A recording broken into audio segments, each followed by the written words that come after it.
The weight of my actions presses down on me like an immovable stone, a constant reminder of the profound mistake I've made just 2 days ago. I committed an act of infidelity against my husband, a betrayal that has shattered the foundation of our marriage and left me drowning in a sea of remorse. I haven't been able to function, my mind is consumed by the gravity of my transgression. It's the most serious mistake I've ever made, and I'm still struggling to comprehend how I could have let myself fall so far from the person I once was. To fully grasp the depth of my regret, I need to provide some context about our situation. My marriage, once a haven of love and laughter, had gradually drifted into a state of emotional isolation. Our communication had become strained, our intimacy a distant memory. I felt increasingly disconnected from my husband, a growing sense of loneliness gnawing at my soul. In this emotional void, I found myself drawn to another person, someone who offered the attention and affection that I so desperately craved. I knew it was wrong, but the temptation was too strong to resist. In a moment of weakness, I succumbed to my desires, betraying the trust of the man I had vowed to love and cherish. The immediate aftermath of my infidelity was a whirlwind of emotions, guilt, shame, and a crushing sense of self-loathing.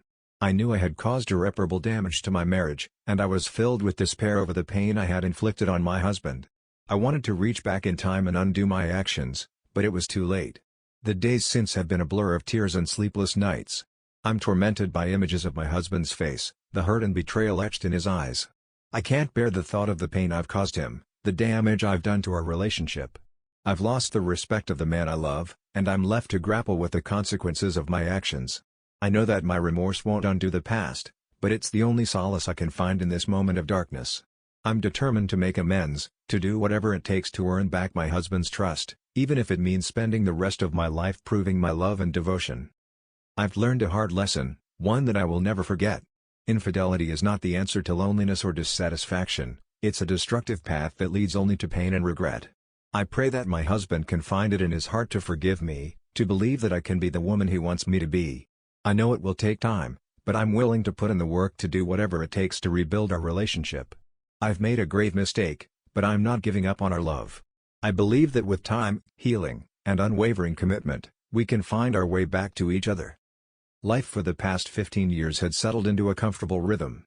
At 37, married for a decade and a half with 2 wonderful children, a 14-year-old daughter and a 12-year-old son, I felt a sense of shared purpose with my husband.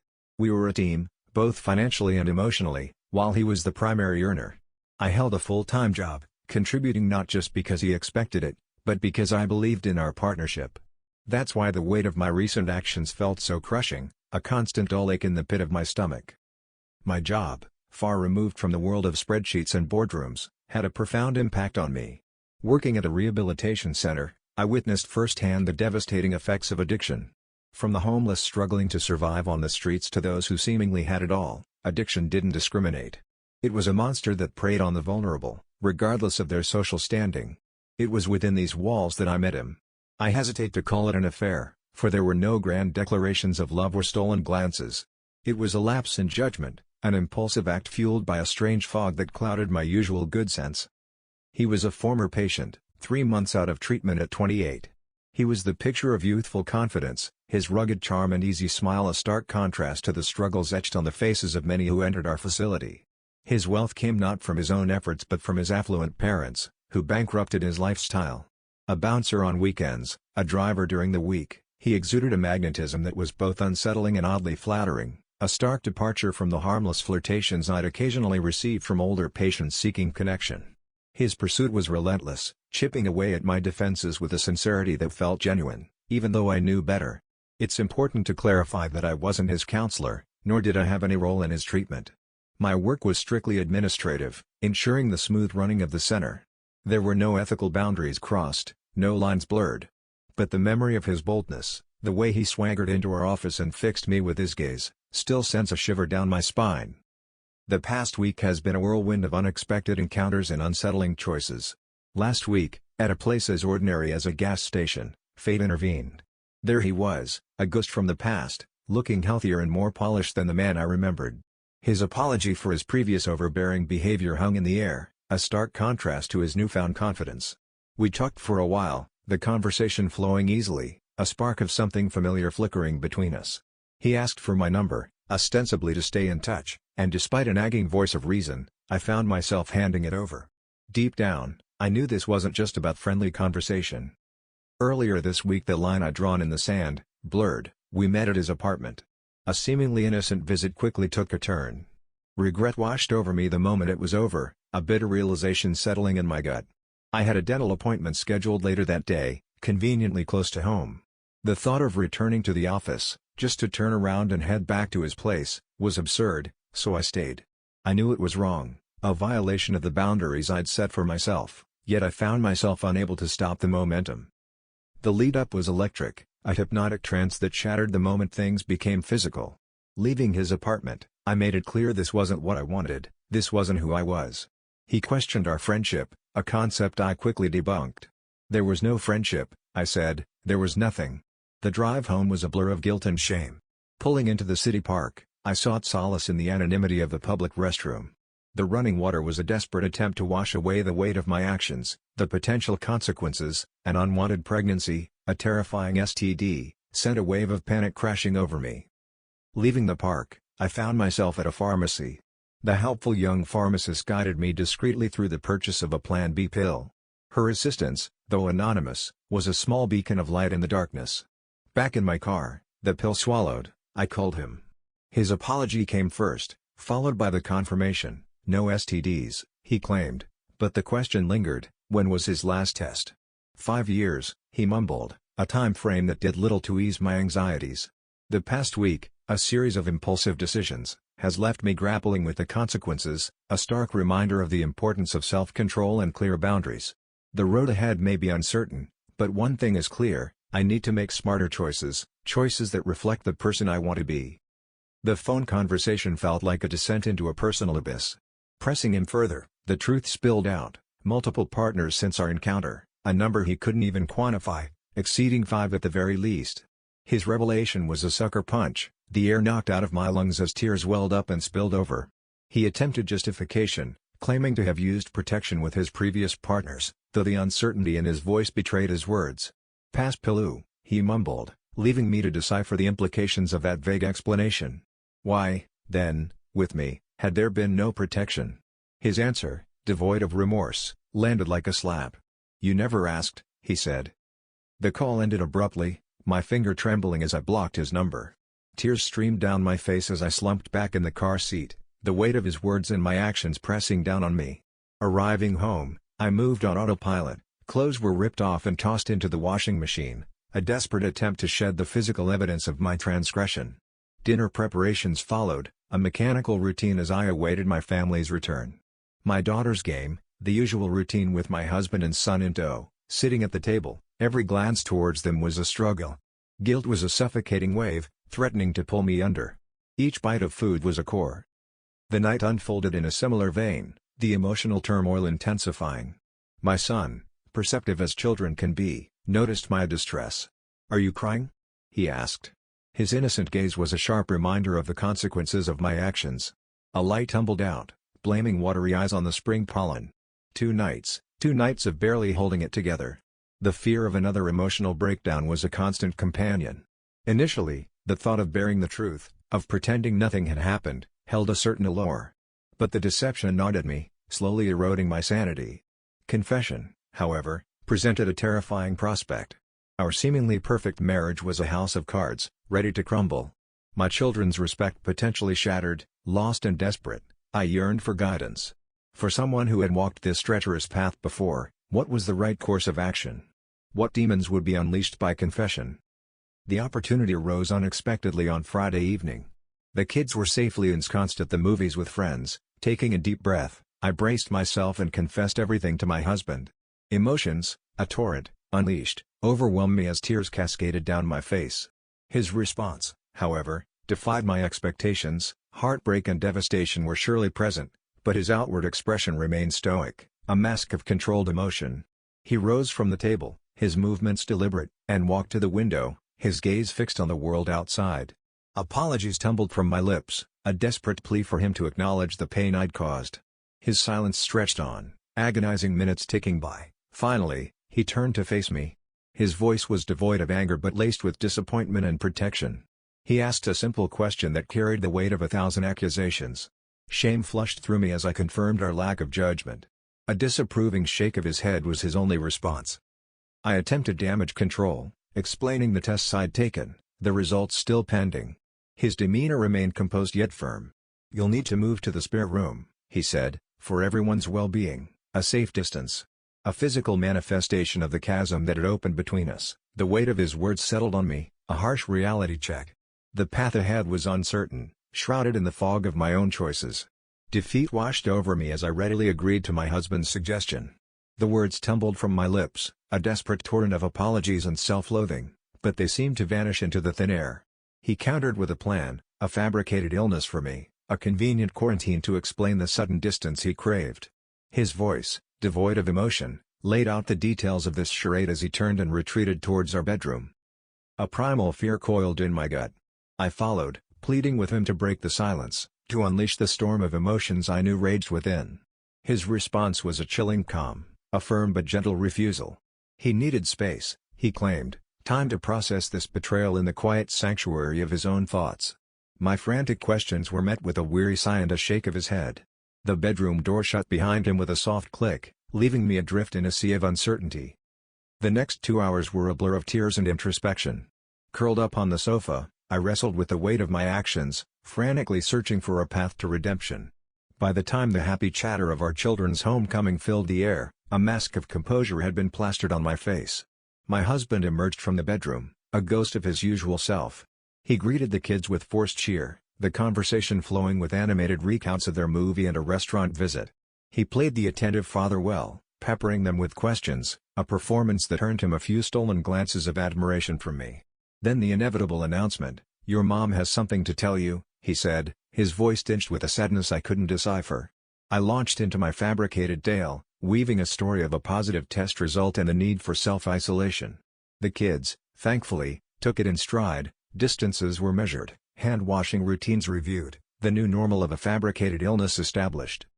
The evening stretched on, filled with the flickering glow of the television and the comforting murmur of family togetherness.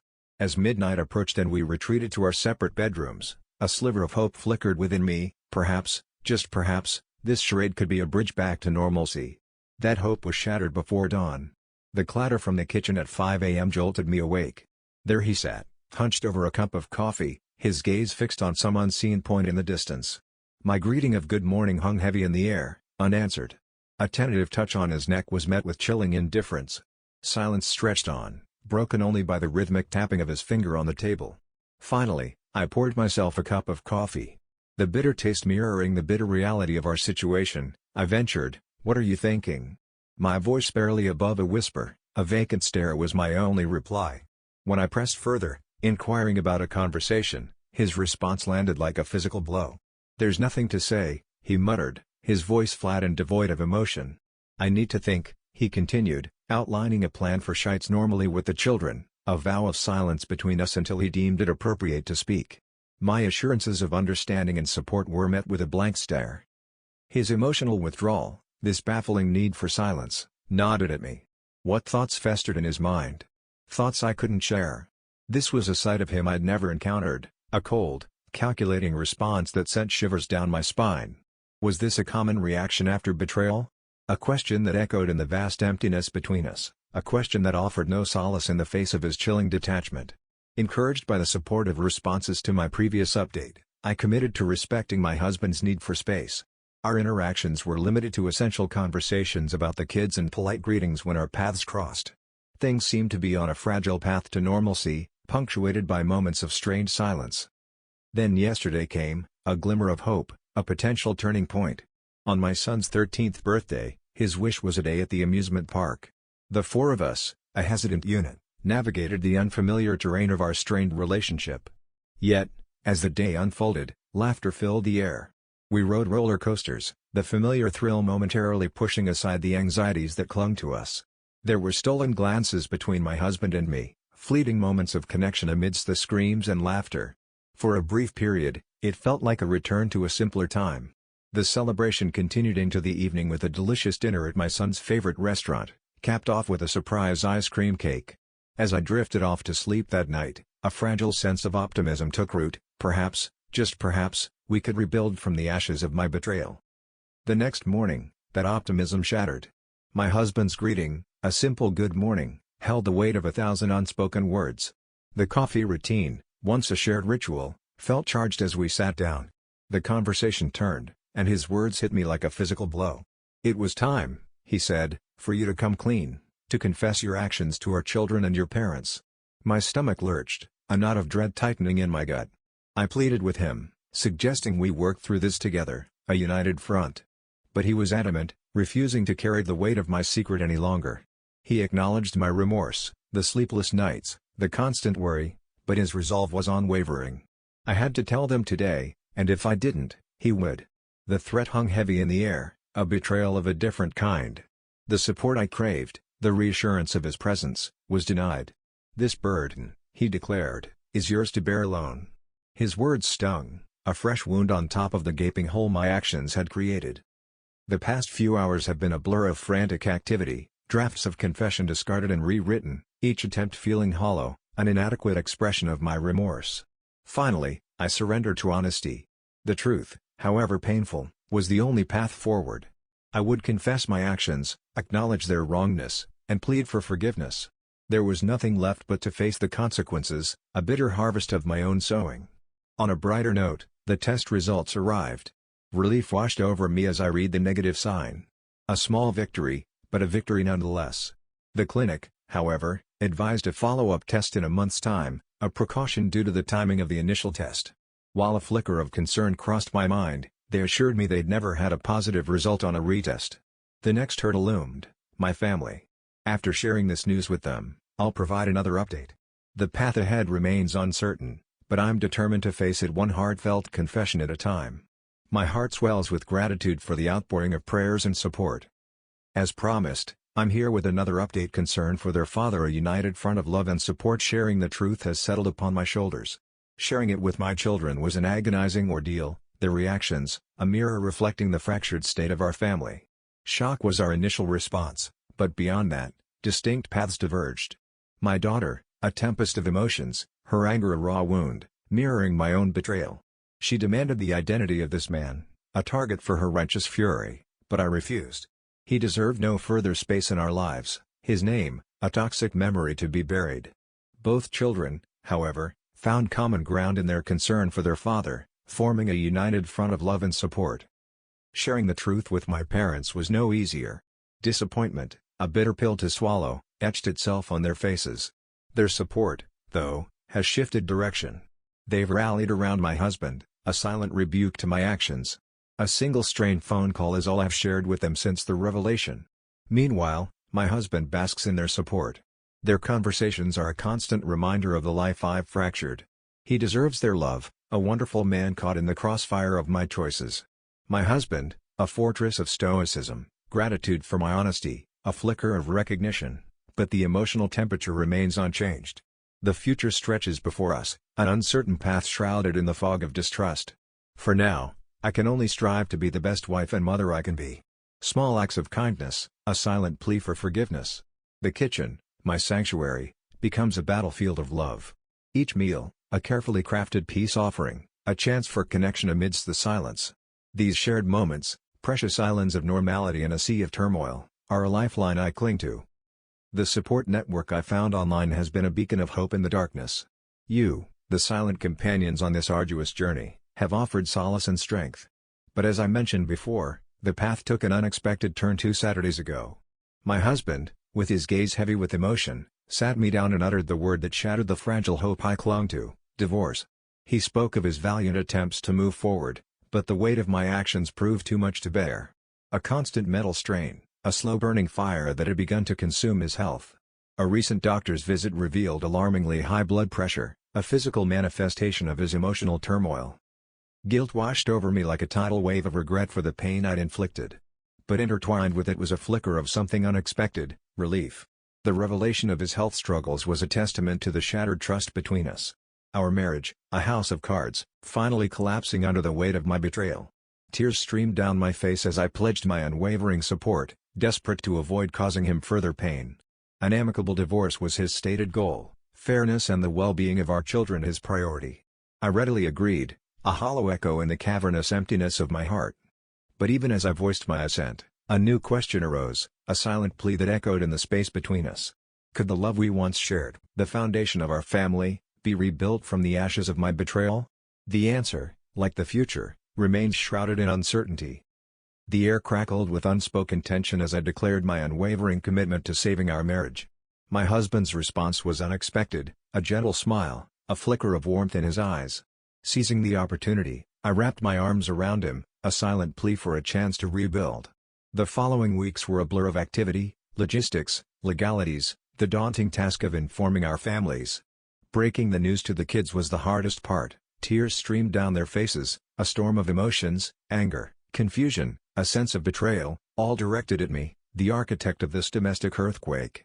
My husband and I, however, weathered the storm together, heartfelt conversations, tears shared, bridges painstakingly rebuilt.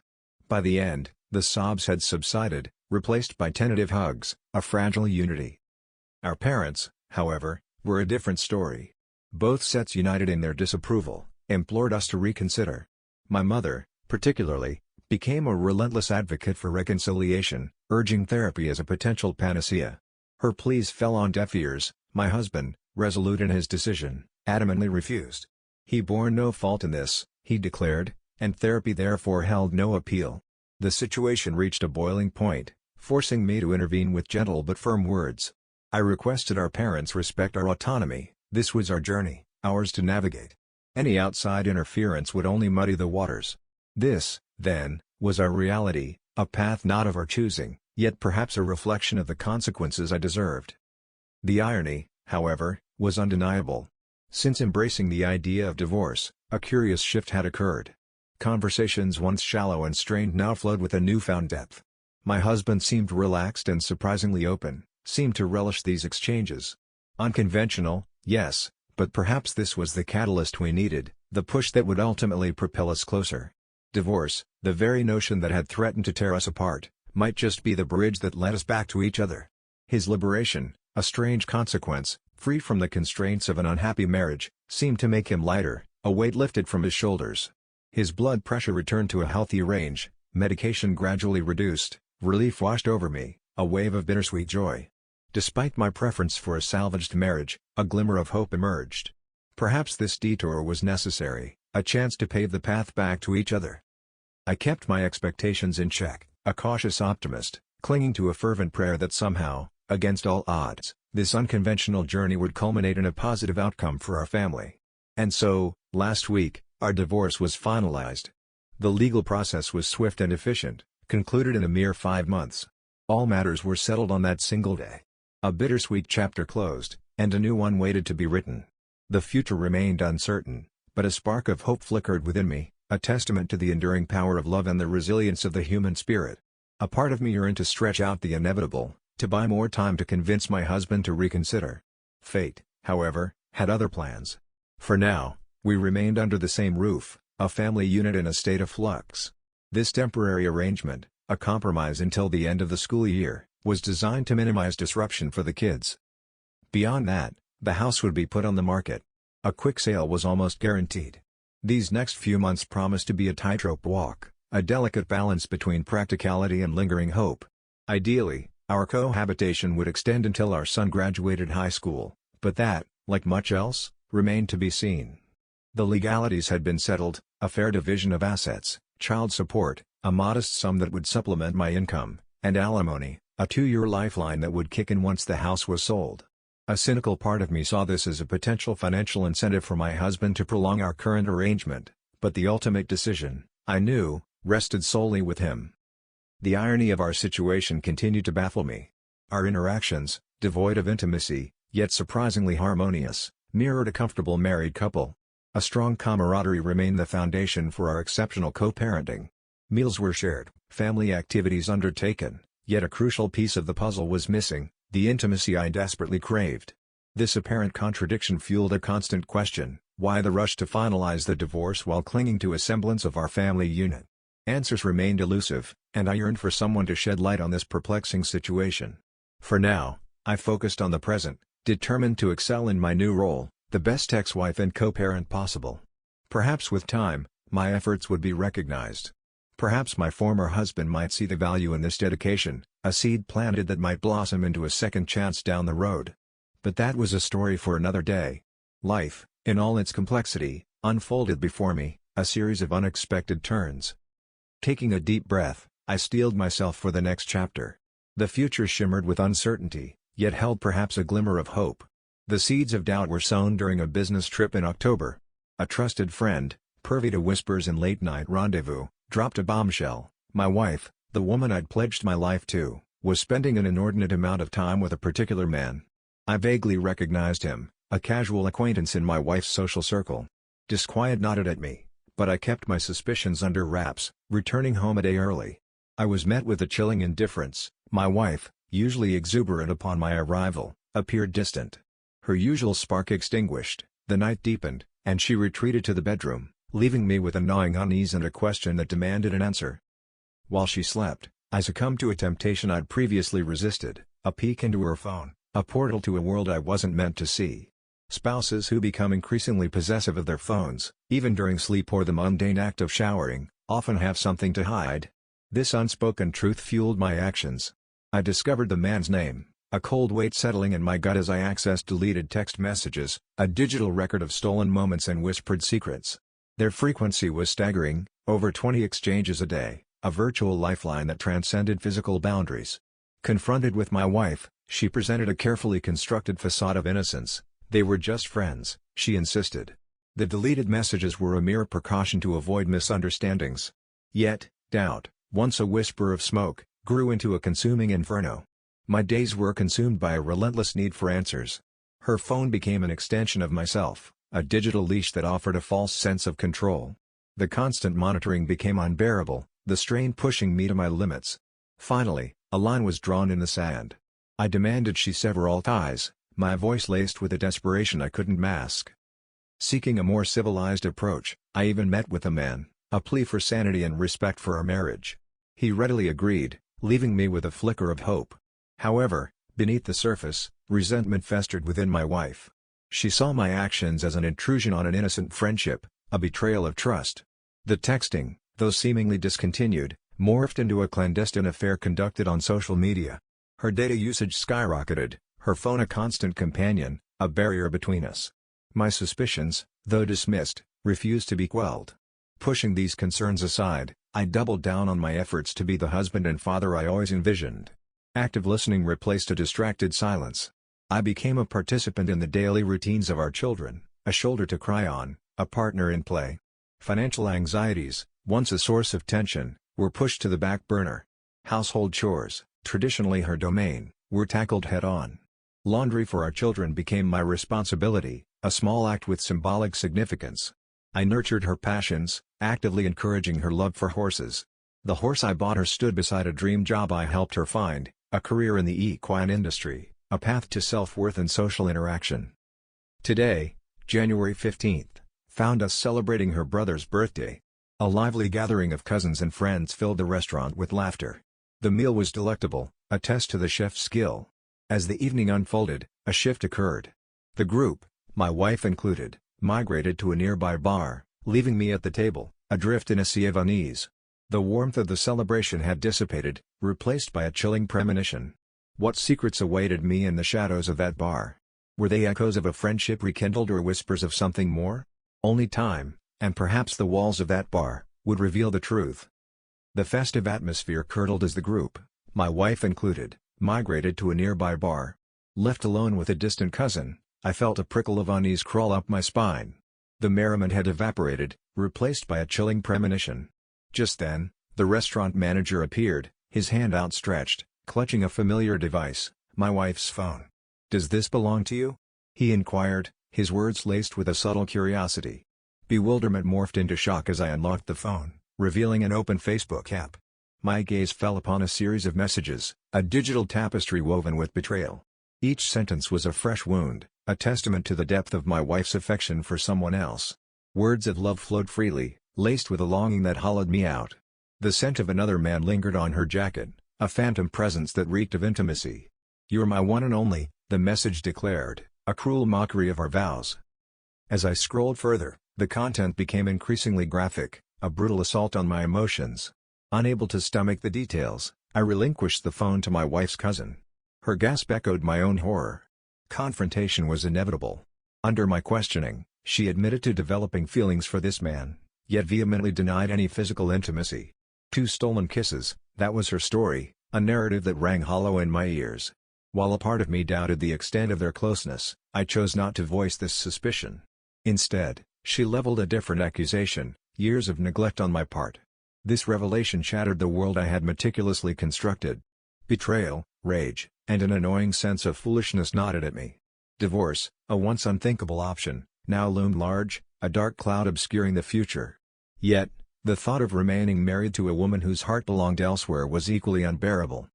She expressed a desire to salvage our marriage, to mend the fractured trust, but my own desires remained shrouded in a thick fog of uncertainty. Through her actions, I glimpsed a yearning for self-discovery, a desire to break free from the confines of our marriage, love, though it still flickered within. I wrestled with a simmering anger. Perhaps I reasoned that the very real possibility of losing me, or at least a part of our life together, would be the catalyst she needed to appreciate what she had. This was the crux of my dilemma: to walk away or to fight for a love that seemed to have dwindled on her side. The path forward remained unclear, a tangled mess of emotions demanding a decision.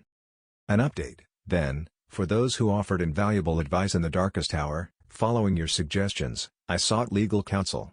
The lawyer, a beacon of clarity amidst the storm, emphasized the importance of returning home to avoid abandonment claims. The basement, once a storage space, became my temporary sanctuary within our shared home. Furthermore, his evaluation of the evidence painted a promising picture: a strong case for adultery, potentially exempting me from alimony. Though child support, a responsibility I readily embraced, remained a non-negotiable. Interestingly, and somewhat counterintuitively, he advised against any form of intimacy with my wife. Such an act, he explained, could be misconstrued as forgiveness, potentially weakening my stance on adultery. He even revealed a curious tactic he employed with his female clients, encouraging them to remain sexually available to their cheating husbands. The logic behind this, while unconventional, resonated with a cynical part of me. Perhaps by withholding intimacy, I could force her to confront the consequences of her actions, to understand the true value of what she might lose. The path ahead remained arduous, a journey of self-discovery and, hopefully, reconciliation. But with each step, I felt a flicker of hope rekindled, a testament to the enduring human spirit and the transformative power of time in the wake of the storm that had shattered our marriage. I took decisive steps to protect my financial future. A new checking account, solely mine, became the repository of my hard-earned income. Joint credit cards, once symbols of shared dreams, were severed, leaving behind a trail of cancelled accounts. A credit monitoring service, a shield against potential fraud, became another layer of security. My wife's mother and sister, who had resided with us for years, were no longer part of the equation. A conversation with a real estate agent last week set the wheels in motion. The house would be listed for sale next month. The future held uncertainty, but one thing was clear: they would need to find a new home. Change, sometimes unwelcome, can be a catalyst for growth. My wife, forced to seek employment, landed a job at her uncle's moving company. While the pay wasn't substantial, perhaps this experience would be a harsh yet necessary teacher, a lesson in the value of honest labor and the sweat that goes into earning a living. Her reaction, I suspected, stemmed from my decision to tighten the purse strings. No longer would I shoulder the financial burden of her horse's boarding and upkeep. The gas card, a convenient perk, was revoked after a series of exorbitant bills. With 2 children to consider, such extravagance couldn't be justified. Shielding our children from the fallout of our fractured marriage became a top priority. Arguments were banished to closed doors, replaced by a facade of civility when they were around. Their well-being remained paramount, and I showered them with love and attention, determined to provide a haven of normalcy amidst the chaos. One silver lining emerged from the recession: the realization that I wasn't to blame.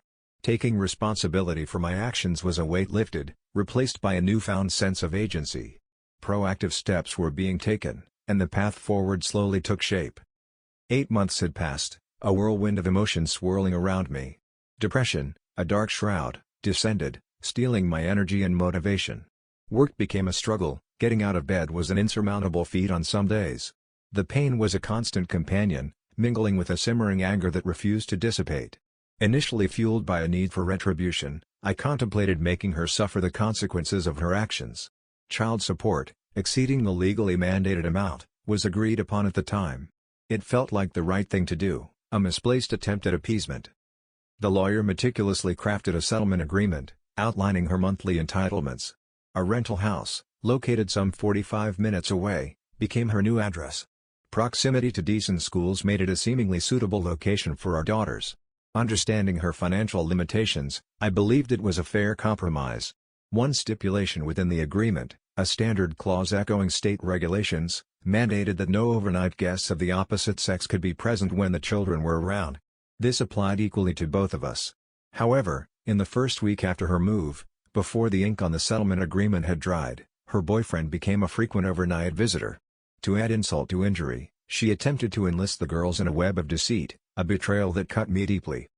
The settlement agreement, meticulously crafted by my lawyer, became a bargaining chip in a game I never wanted to play. Withdrawing the offer, I delivered the news with a steely glint in my eye. Child support, mandated by the state, would be the sole financial lifeline she could expect. No more generosity, no more enabling her lifestyle. The weight of reality slammed into her, a harsh lesson in cause and effect.